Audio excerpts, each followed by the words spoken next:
All right, welcome back to Radio Wasteland, and our guest is Adri Norton from the South African Satanic Church. How are you doing today?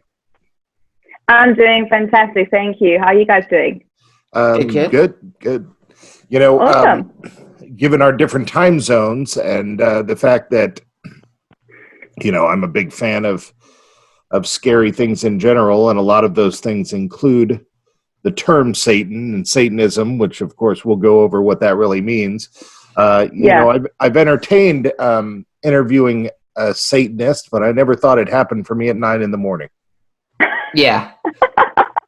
We were always planning stroke of midnight, you know, dramatic thunderclaps in the background. That was, you know, sort of what we had in mind. But we're just like, cup of coffee, start the day. Right. So there we go. First on the list.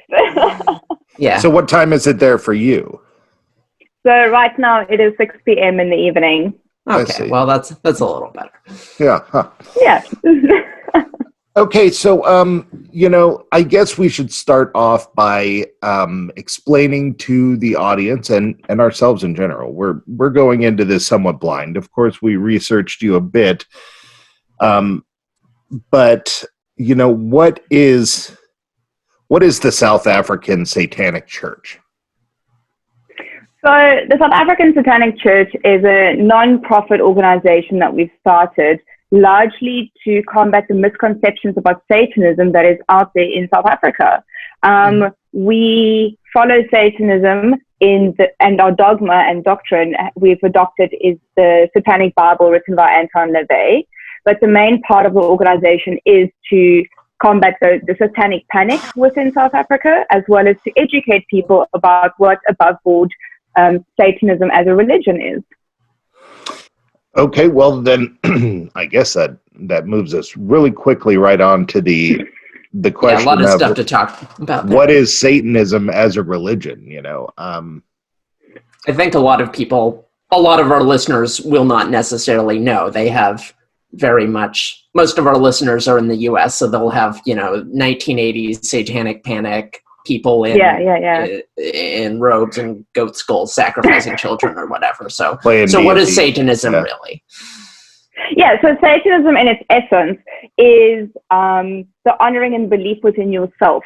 So we do not worship any external deity, but we view the God force within ourselves as the ultimate. And if anything, I always say we worship ourselves if there's something for us to worship.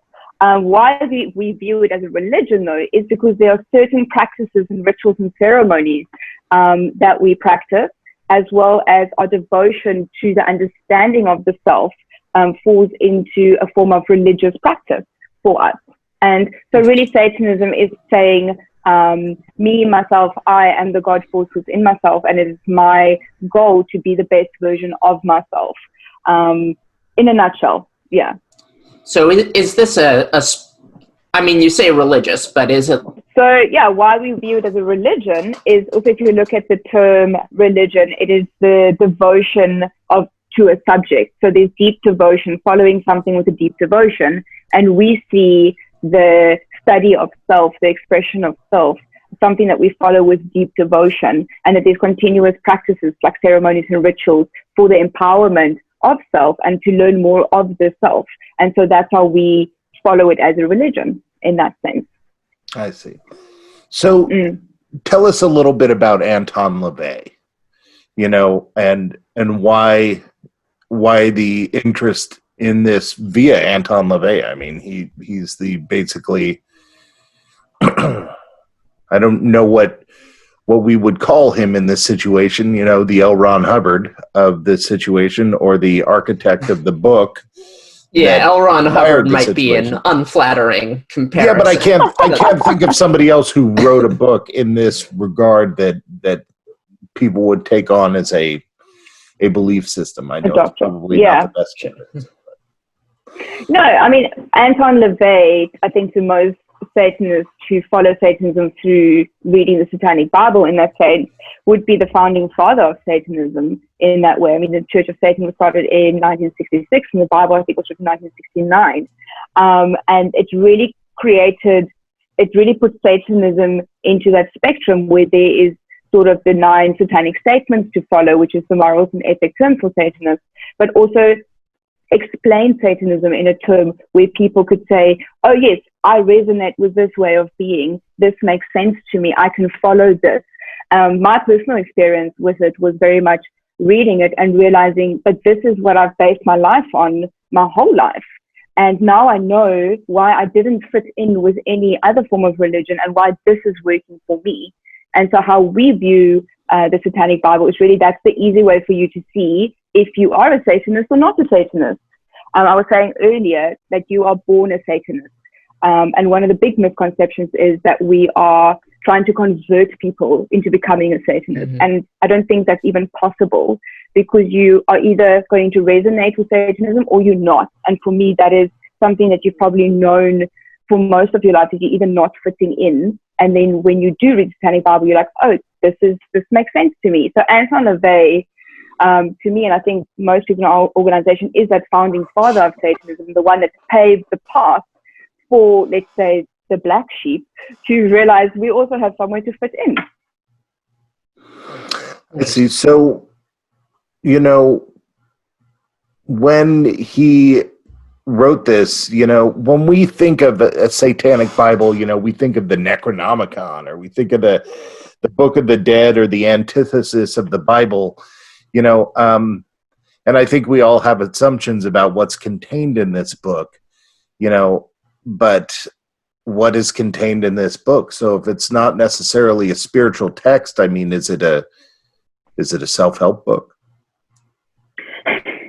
So many people, even in our organization, calls Satanism the sort of the ultimate self-help, because, and a lot of them do refer to it as a self-help book, because it is that, so it starts off with the 9 satanic statements in sense of like what Satanism is. Then it explains to you the sense of like where your carnal desires is not something you need to feel guilty about in that way. And there's a lot of information about that. Then there's also parts about rituals, in the sense of, and these rituals are for the expression of self. And so how to, say, express certain emotions. So if you've got anger, there's a ritual to express anger. If there is something you want to appreciate, there's a ritual for that. So it's all different parts within yourself. So even if you look at Satanism, we also view Satan as an archetype within the human consciousness that needs to be expressed in that way. And that's where it turns into almost like that self-help book for saying to you, hey, it's okay for you to be human and have human desires, and you don't need to feel guilty about that. Where I was explaining earlier, a lot of the other religions would say there's certain human desires that's viewed as being sinful. And we're saying, no, it's not. It's part of the human experience.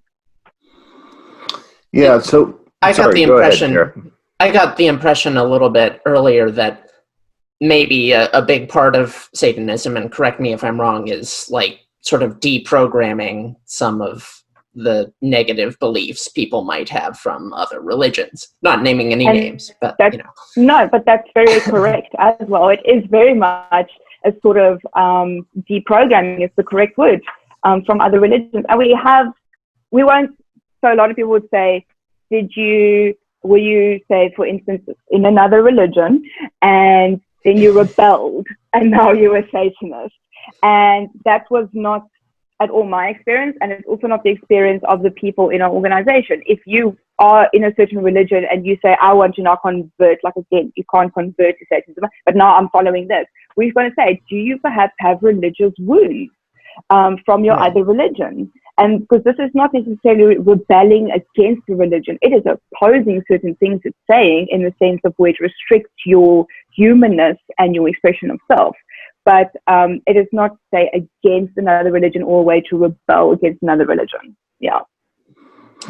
Yeah, this crosses my mind a lot, because I'm a self-proclaimed horror movie historian, and I've seen a lot of horror movies. I love like way too many. I love, people like talk about how like The Exorcist is the scariest movie ever, and I'm just all I think you have to believe God and the devil in order to find it any more scary than I find any ghost story or anything like that. Right. To me, it's as much fantasy as anything else, but Very true. Even these other people who are not particularly all that religious, they still seem to have it stuck in their head that devil possession is a possibility on the horizon. So there probably are those religious wounds, even in people who are not prescribed to the religion, I would assume. Yeah. Yeah, I mean, for me personally, I didn't really grow up in a very religious home. There was sort of going to church and the sort of normal way of growing up, I would think, sort of like, you get sent to church because that's what everyone's doing. And even when I came across the Satanic Bible, I still found some form of fear within myself to read the Satanic Bible. Initially, right. there was still some form of programming going on in the back of my head, going like, no, you need to be scared of this. And I mean, people who grew up in very religious homes, I would say, need to take some time to just make sure that they're not jumping into this for the wrong reasons. They need to go heal their religious wounds first. So, is in the Satanic Bible, are there antithesis parts to the Bible? Like, is there 10 Commandments? There's the 9 Satanic statements, which is sort of like the morals and ethics for Satanism. Oh, interesting. Huh. So there are rules. Well, yeah. Are there rules to be basically. broken? Like, hey, kill your neighbor. Does it say to kill your neighbor? That would be a rule that you're breaking. Yes. I would say the main rules, if we want to call it that, is don't break any laws, so no criminal behavior. Don't do anything that is self-destructive. So a lot of people also say to us, oh, but you're Satanist, you can just do what you want to do.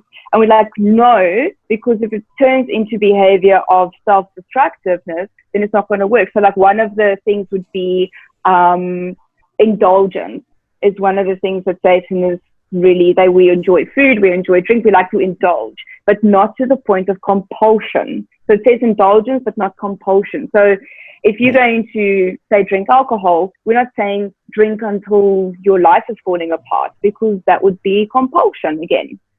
And then, so again, if we're saying the rules, compulsion would be one that you really shouldn't break. Any form of criminal behavior. And then again, people always say, do you guys use drugs? Or you just not a bunch of drug addicts? Or you can take all the drugs you want if you're a Satanist. Again, that would be self-destructive behavior.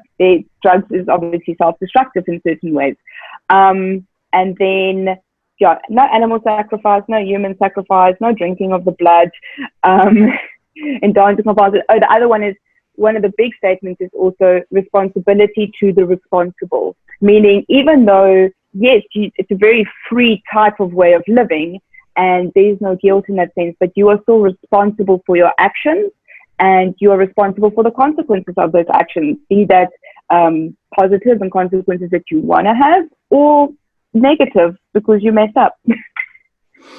Right. As a fan of horror, like I was saying, and everything kitschy, Anton LaVey is something that I've come across. In fact, somewhere in my collection back here, I have a record of him playing the organ. He has an organ record. Yes. Right. Yes.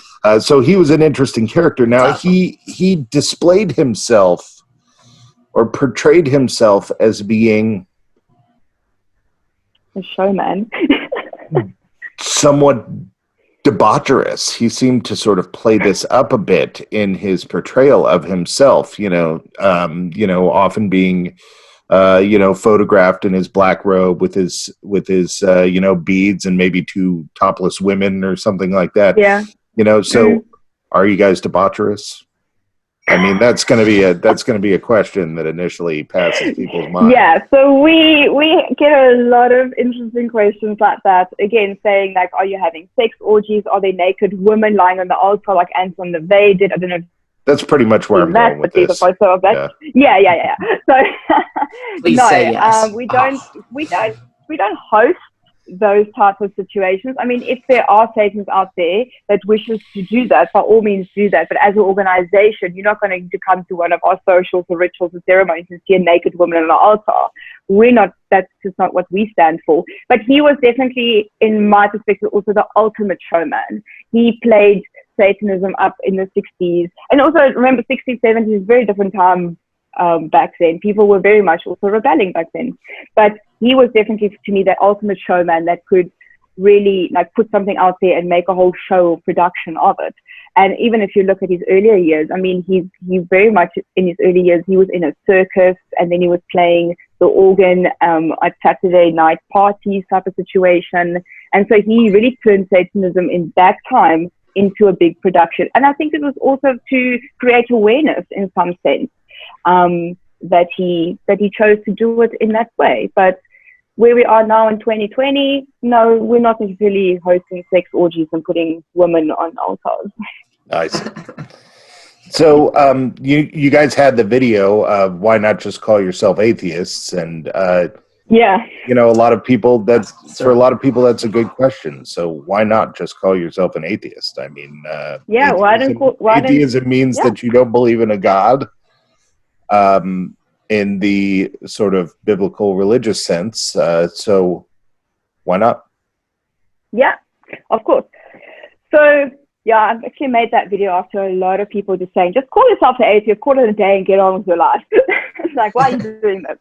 So yeah, one of the main reasons and the differences between atheism and Satanism is Satanism goes hand in hand with practicing the occult.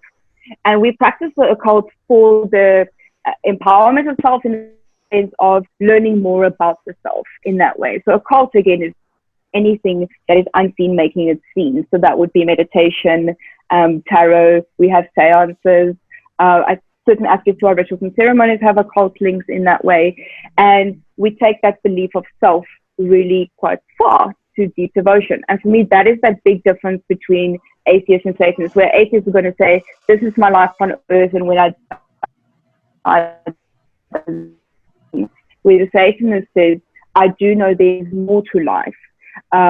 Not all Satanists will say, oh, I understand the spirit world, or I connect with the spirit world in that sense, but there's definitely a reach for that deeper connection to self through occult practices, which again is some form of connection to spirit world, especially because seances also make a big part of Satanism.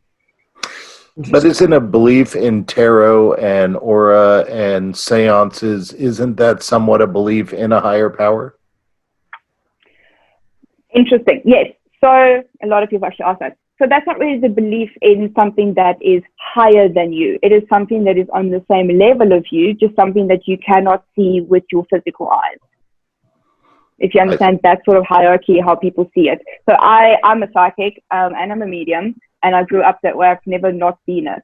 And so for me, it's like the spirit people or spirit world is really the same as us. It's just you cannot see it. So it's not higher than myself, and it's not really outside myself as well. It is still an experience inside myself. So with this and a belief in a spiritual world, is there some level of pantheon to the religion? Like, is there spirits that are prayed to specifically or specifically communicated? No. Or specifically?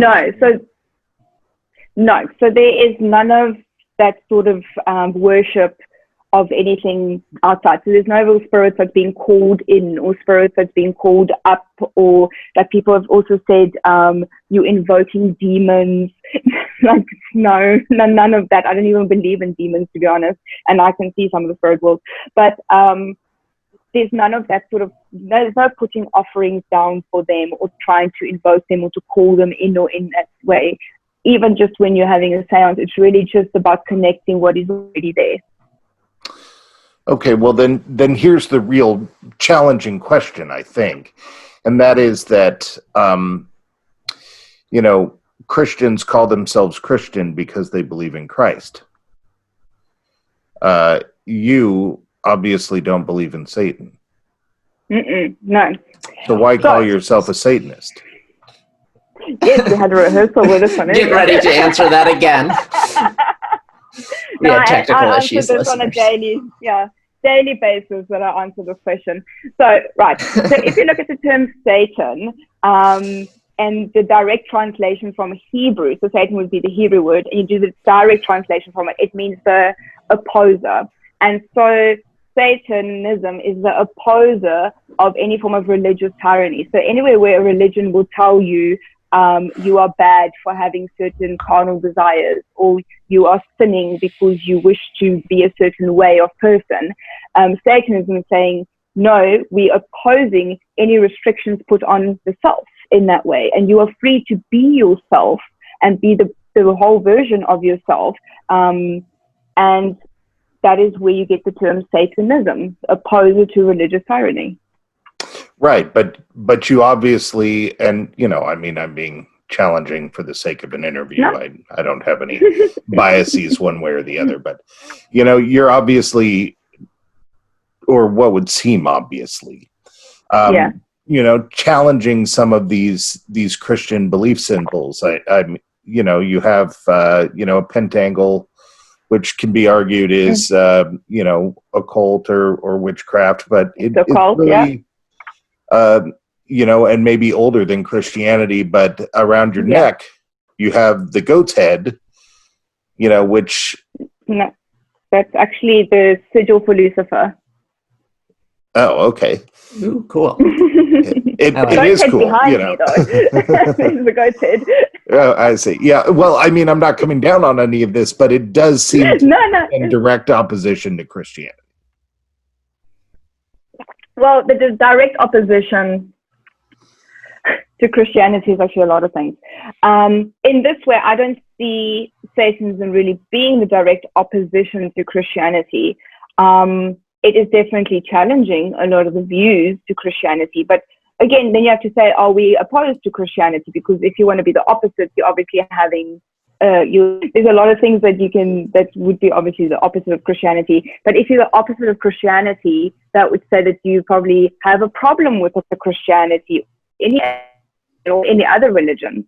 And Satanism, we're not saying we have a path. That is okay. And we see that people need it and people have to experience that. We're just saying we choose not to. We choose to experience ourselves in a more free way, in a way that is more responsible, to be honest, and a way that suits us, where we can empower and experience the self more. All right, welcome back to Radio Wasteland and our guest, Adri Norton from the South African Satanic Church. As I was telling you off and on, and I tell everybody, so it's not just because you're a Satanist. I'm a fan of horror films, and I have had the problem of I enjoy the fantasy of horror, and I enjoy getting caught up in the fantastic of it.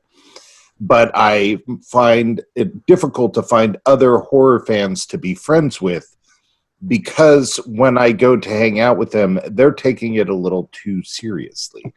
And I wonder, do you guys have a lot of run-ins with people who are taking the Satan aspect of this stuff too far for your group? People who are coming to you looking for actual Satan as opposed to looking for what your group believes in? Unfortunately, yes. On a daily basis, we get inundated with emails and WhatsApp messages and Facebook messages with people looking to worship the devil. They actually want to worship the Satan and the devil, and they think it's going to give them powers and it's going to make them rich and famous. And we get all kinds of claims like that all the time. And we can't let those people into our organization in that sense, because that would be devil worship, which for me is actually Christianity in reverse. Because it's literally saying, I believe there's a devil and I want to worship him, or he needs worshiping in that sense. So we get it a lot, especially in South Africa and Africa as a continent. Witchcraft is part of the culture here. And there's a lot of thing with evil spirits and demons and the devil, and that you're going to get rich and make money off of that. It's a very cultural thing here. So we get a lot of that, which is partly why we also started this, to teach people there's a difference here between devil worshipping which is Christianity in reverse, and Satanism as a religious with satanic archetype that's being revered within the human consciousness. And on the other side, you mentioned there was sort of a satanic panic situation in Africa right now, which is interesting hearing that, you know, in the US, because, like, I guess we had kind of a satanic panic in the 80s before I was born, but, like, not really. Yeah. It's not a thing anymore, really, except outside of super religious communities. But is that, like, a problem that you experience in South Africa, or?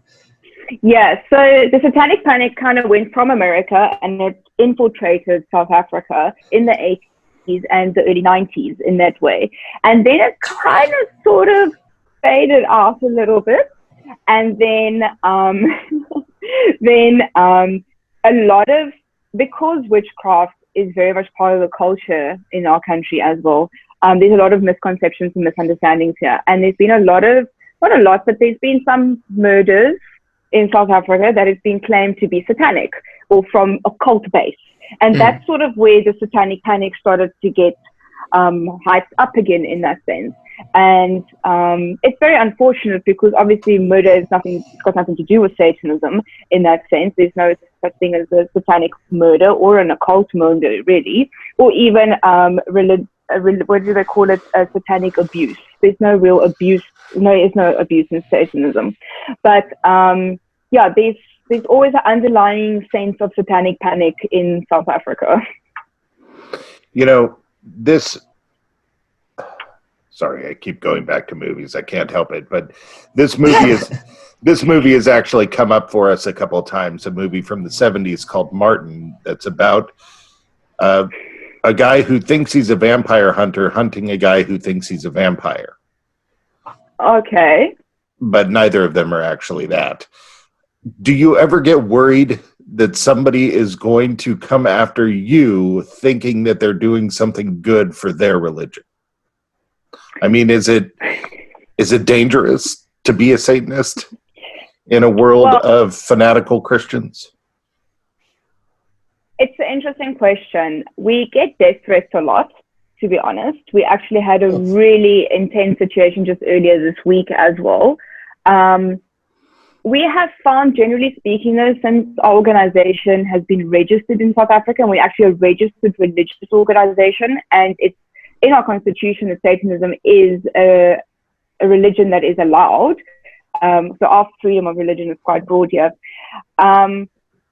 We find a lot of it is just keyboard warriors at this stage. We'll see where this goes, since we're out in the public and we're not hiding behind things, say, as we had to in the past, and only practice Satanism in secret. Now that it's public and it's out there, people are knowing about it, people are talking, the death threats are coming. I personally am not that scared, to be honest. I feel a lot of it is just keyboard warriors at this point in time, but we have certain people in our organization who still won't actually say publicly that they're Satanists because they are actually scared in their community that they might be attacked. So it is still a very real thing in South Africa that you might get attacked because someone is saying they're doing God's work. I mean, just the message we got this week was saying, we are going to come burn you down, or we're going to burn your houses down with you inside it because we are doing God's work. So it's a reality that we're living at the moment, and God is telling us we need to kill you and whatever else. It's a very real reality. But at this point, we're viewing it as keyboard warriors, and then our members who don't wish to identify publicly as Satanists for their safety, we say then just don't. Yeah, because, you know, this brings us back to the name, and without any sort of deity to insult, the argument could easily be made to why not change the name to a egoist or a personalist or a personalism? Why not change the name so that one doesn't, of course, have to feel threatened, but even on top of that, have to explain it all the time, every time it comes up? True. That's a conversation that I've actually had a couple of times as well with my co-founders, because, again, it's a valid question. And at the end of the day, when you look at the satanic archetype within the human consciousness, Satanism or the Satanic archetype explains Satanism, and Satanism explains the Satanic archetype. And there's really nothing else to call it. It doesn't fit the term, say, freedom of religion or spiritualist either. I find a lot of people would practice the occult and actually live their lives as a Satanist, but they will call themselves a spiritualist, for instance, or a white light spiritualist, or a white light warrior. There's a lot of terms going around. For me, I know it's the Satanic archetype within inside myself that's continuously questioning the rules that we are being given in this world, and continuously, like religious rules by major religions, and questioning, but why that? Why this? And saying, but I have human desires and I think they're okay. And all the other statements that goes with Satanism. And at the end of the day, Satanism is the only term that really gives it that sort of embodiment of what it is, especially if you look at the term Satan in Hebrew being the opposer. Well, I know you're not out to convert, but I'm guessing that you're halfway there with Kara right now. Because I mean, I'm not spiritual. I just like the aesthetic. So, I mean, I think the pendant and the tattoos and stuff are just really cool. That's all. I was a little shocked by you saying that witchcraft was common there, because this is a somewhat touchy subject, especially here in the United States, given what's going on right now. But, film and Christianity and stuff like that would lead us to believe that deepest, darkest Africa has all the evil witchcraft and stuff like that. And I always just kind of assumed that was in no way real. That it was some kind of, scare tactic propaganda, something like that. But local religions, you're saying, do actually carry parallels to what Christianity would consider to be Satanism?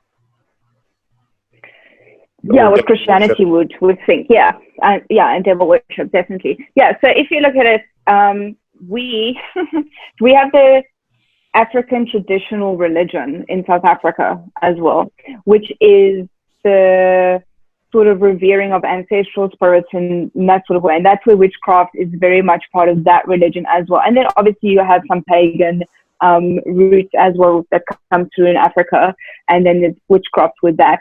And then there's sort of the general satanic witchcraft that Satanists would practice. But in general, South Africa actually still has a Witchcraft Suppression Act that is still in our law, making it illegal to practice witchcraft. It doesn't get enforced anymore because it is contradictory to your freedom of religion right, which again is in the Constitution. But we have other African countries that still to this day have laws against practicing witchcraft and against worshipping the devil. That exact term is in their laws. And they can literally still go to get prosecuted for practicing witchcraft if they're caught, or for being called a witch, or for worshipping a devil. And then obviously your West African countries are heavily influenced with the voodoo tradition, which also is a lot of witchcraft. So there's a lot of dark witchcraft, if you want to call it dark really, happening in Africa.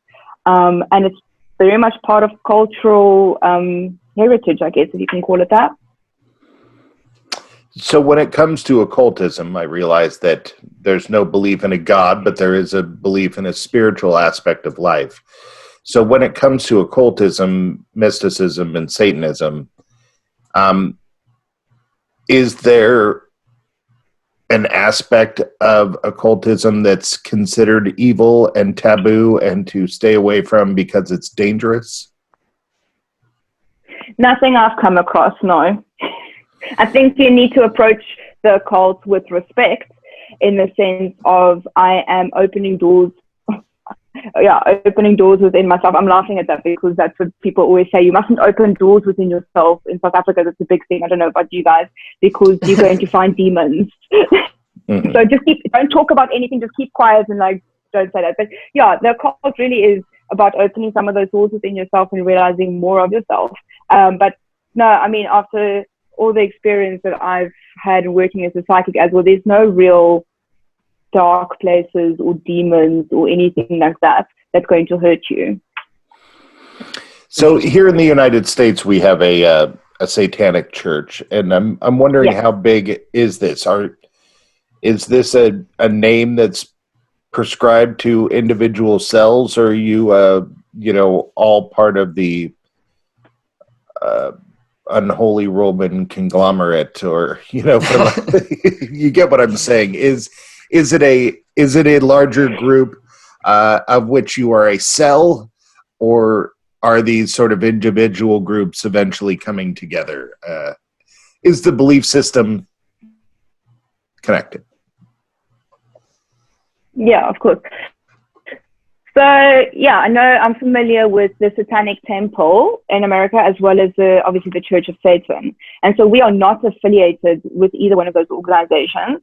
Although I know obviously the Satanic Bible is linked with the Church of Satan because of Anton LaVey and all of that. But we are not like the offset of them or affiliated with them.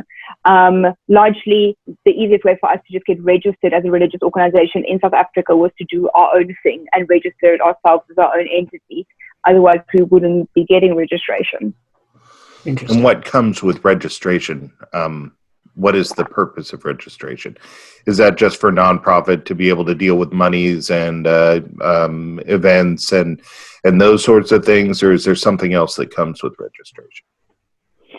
A lot of that as well. The reason why we felt strongly about registering the organization is firstly to show people that it's legal, that we're not doing anything illegal, and we're not condoning any criminal behavior, because that's a big thing in South Africa. Criminal behavior here is very intense. So we wanted to have it, be above board in the sense of there's no criminal behavior, what we're doing is legal.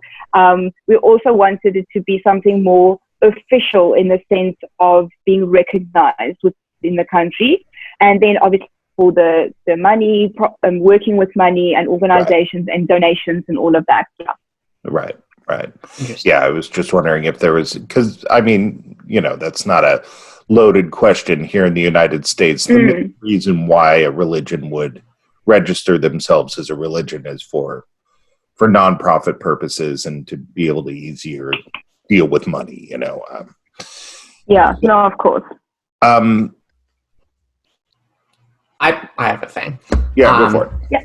Yeah, so totally back to something you mentioned earlier. You talked about how you don't really convert people, maybe people like you said people were born Satanists, basically. Like they will find, later that, hey, this is something that speaks to me. So my question is what distinguishes a Satanist then? Like what makes a Satanist?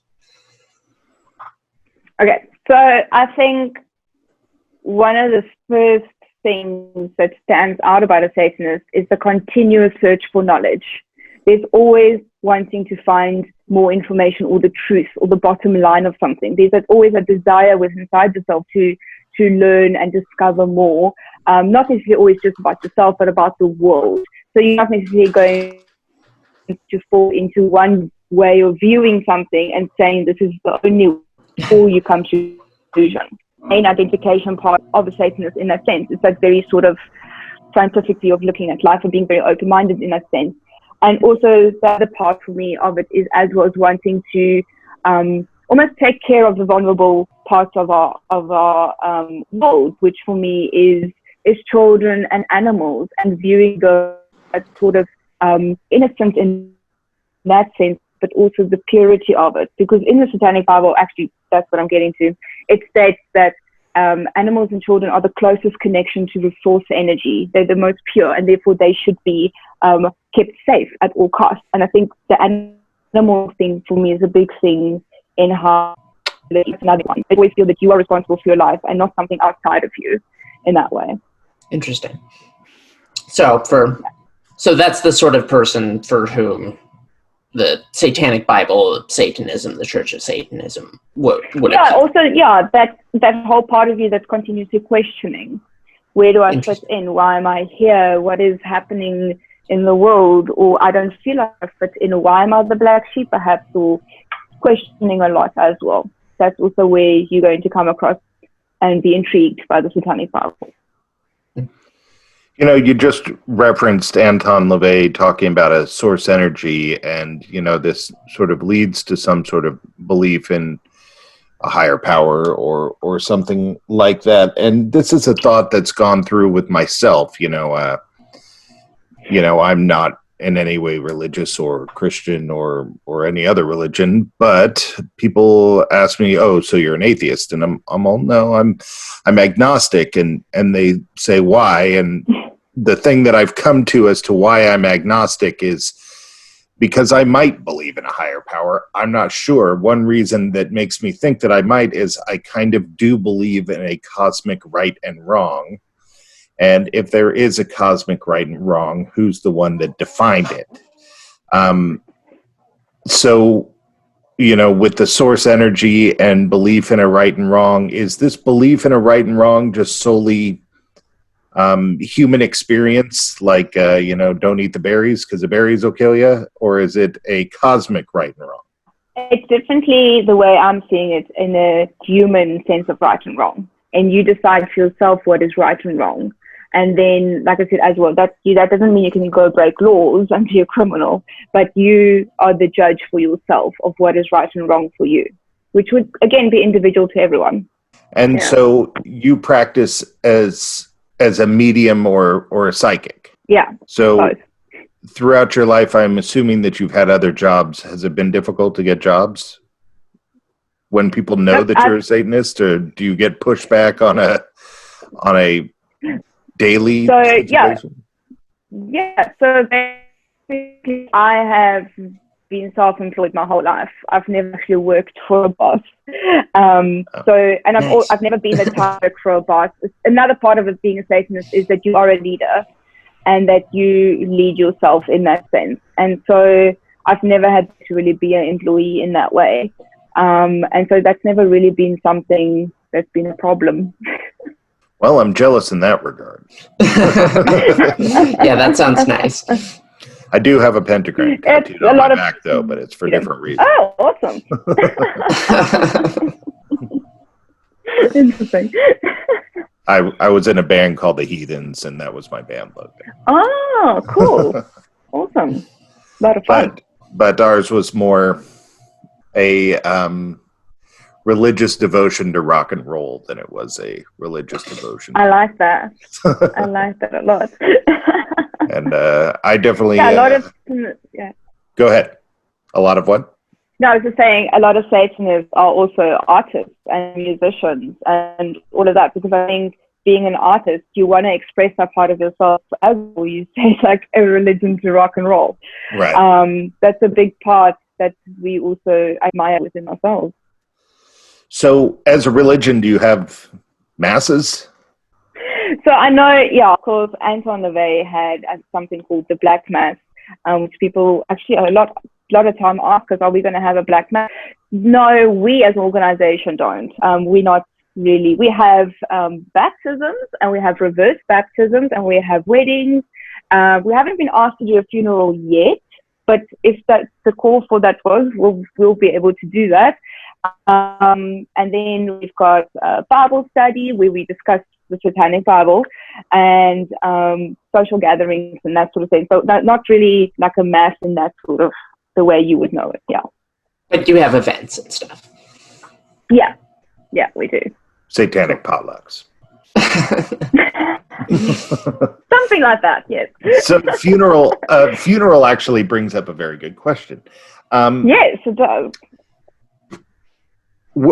Where do you think one goes when they die? And if that's the case, how do you convey? And I'm assuming that question is maybe nowhere, or maybe to just be assimilated back into the source energy.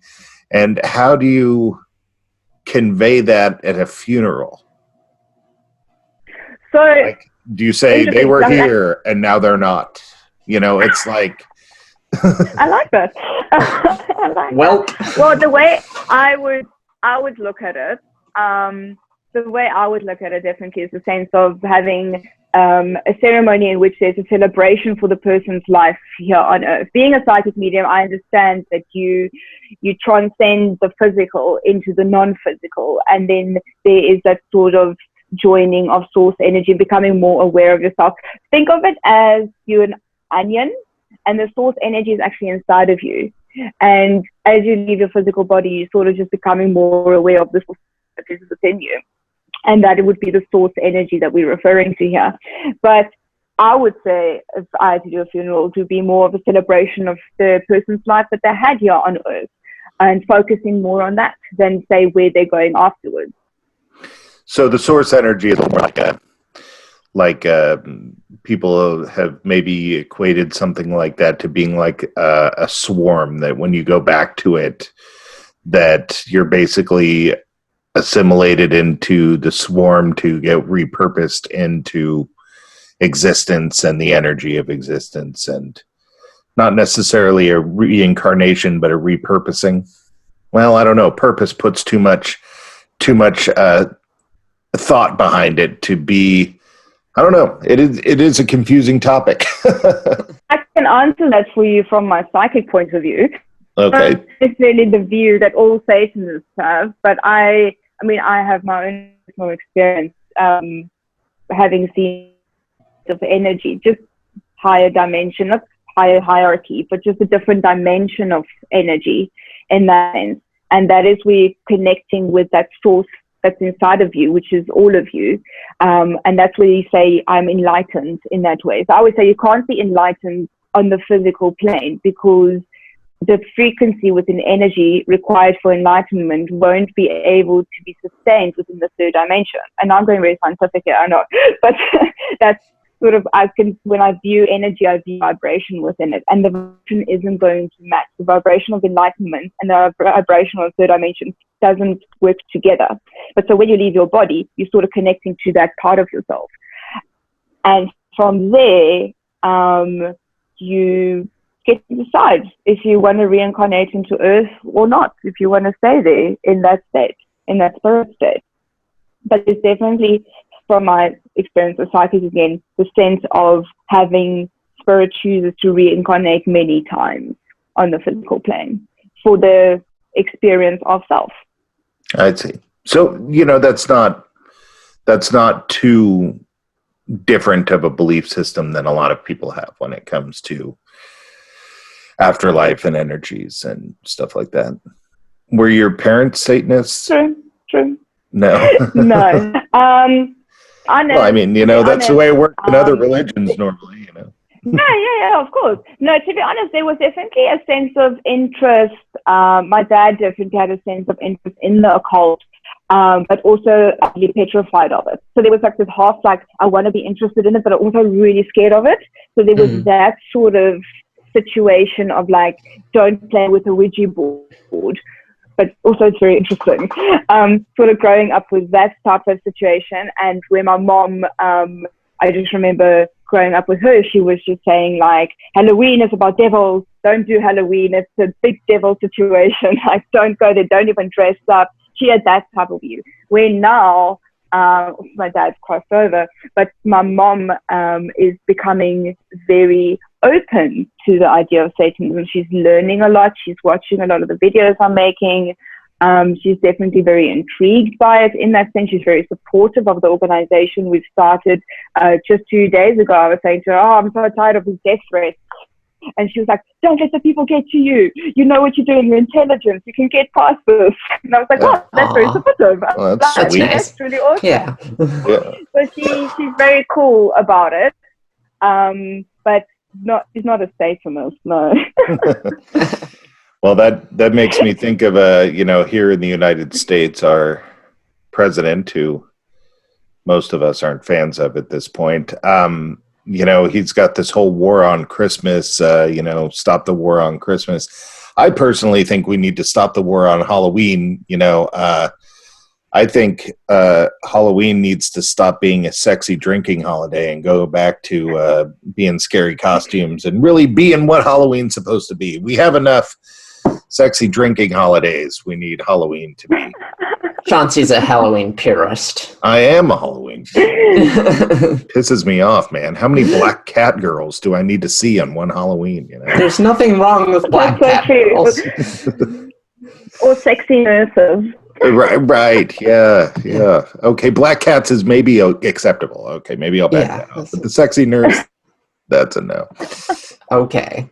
So, yeah. Did I just ruin your costume for this year? I wasn't going to go as a sexy nurse, but I just wanted to know that if I did, you would support me, and I guess apparently not. So that's cool. You'd be dead to me. Now I know. So how big is your organization, the South African Satanic Church? How many people are we talking? And I guess a question beyond that is, I assume you're in communication with other satanic churches on some level. And do you have a ballpark as to how big the satanic church is in general? So we don't really have any other satanic churches because there isn't any in South Africa, one. And then obviously you guys have TST and Church of Satan. In no satanic organization will ever really reveal their membership numbers, and that is just to not create hysteria among people who might be risky. But I can say the organization, if we all had come together in the whole country, we would be filling up a rather large church. If you think of a really big church, like you guys also have like really big churches in America. There's really big singing songs. Right. Yeah. Right. You'd fill a mega church with Satanists. That's like a nightmare for so many people. That's amazing. Yeah, and in South Africa, people would be freaking out if they had to really know how many they were. Right. And how many Satanists were actually part of this. Well, we're not too far from the end here. Can people, is your church localized to South Africa, or can people who are interested here in the States or somebody who's listening here, can they join and be a part? Is there a place for anybody like them? Yeah, so what we've created now, thanks to COVID, so that was actually a really good way this has played out for us, is we've created streaming our Satanic Bible studies on this group, as we're not having any physical Bible studies due to the COVID regulations. And then we're also planning to do a lot of our workshops and sort of online gatherings within this group. And that we've opened up to anyone that wants to learn Nation or wants to start this out for themselves, and that sort of thing. They can be part of that online community. But where the actual membership to the organization, as to being part of physical rituals and physical ceremonies, you would have to be a South African citizen. And we've done it like that specifically because there are African countries where it's still illegal for you to be a Satanist. So we very much go on, you need to be a citizen to be part of the actual rituals and ceremonies.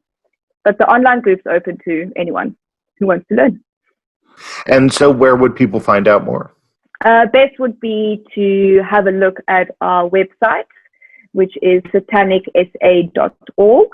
And then we also have our Facebook page, which is full of content, which is also SA Satanic Church. And then our YouTube channel is also there with more videos and content, which is also SA Satanic Church. All right. Well, thank you very much for being on the show. This is a topic that we've been interested in a long time, and I knew that when I asked Andrea, I'm just okay. Well, I want to interview a Satanist. I knew that there was two different kinds I might get, and the other kind I'm not entirely sure actually exist. Well, I mean, there's people with mental illness, but are there actual devil worshipers worshiping the devil who don't have a mental illness? I'm thinking maybe there's not. I'm thinking that, it's not really a thing. Yeah. Well, I mean, if you believe in God, why would you damn yourself eternally for a couple of bucks. You know, it's weird. Yeah, who do claim to be devil worshippers are all ones that have some form of mental illness, or they're under drug psychosis. One of the two. Right. That seems to be the case. Yeah. All right. Well, you've been listening to Adri Norton here on Radio Wasteland. We've been talking about the South African Satanic Church. Can you give us that website one last time before we let you go? Cool. Yeah, the website is satanicsa.org. O-R-G. All right. So that's Satanic SA as in South Africa. Yeah. All right. Well, Adri, thank you very much for being on the show, and thank you for, fielding our questions. We went into this not wanting to be insulting to a religion or a belief, but we also, like a lot of people, have gone into it with very little knowledge of what we were actually talking about. So we really appreciate it. Well, thank you for having me. And even then, you asked really good questions. So fantastic. Oh, thanks. All right. Yeah. You did well. Thank you. You've been listening to Radio Wasteland.